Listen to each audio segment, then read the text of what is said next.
Everyone, how are you? I hope that you are in the peak of health. First, let me introduce myself. My name is Rendah and I am 11 years old.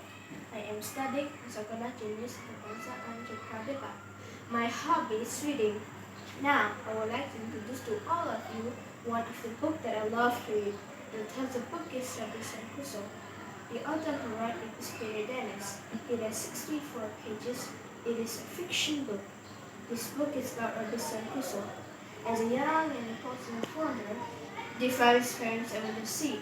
He was involved in a serious violent storm at sea, and was warned by the captain that he should not be a seafarer.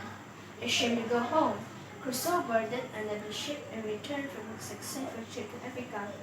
Thinking of Ken, Crusoe met with bad luck and was taken prisoner in Somalia. His captor sent Crusoe out to fish, but he used this to his advantage and escaped along with slave.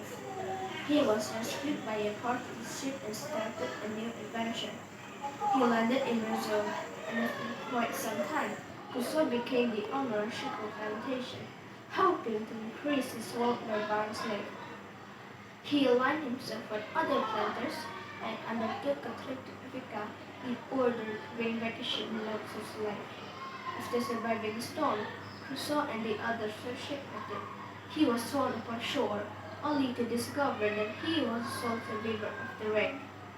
After spending about 15 years on the island, Crusoe found a naked footprint, and he was surely beset by apprehensions which kept him awake many nights. He considered many possibilities to account for the footprint, and he began to take extra precautions against a possible intruder.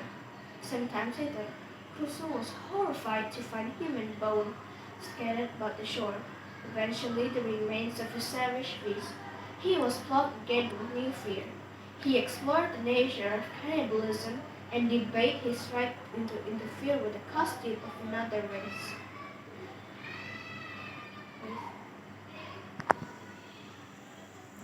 Later, Crusoe saw a ship in distress, but everyone was already drowned on the ship, and Crusoe remained companionless.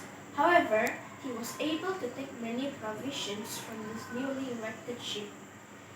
And sometimes later, cannibals landed on the island, and a victim escaped.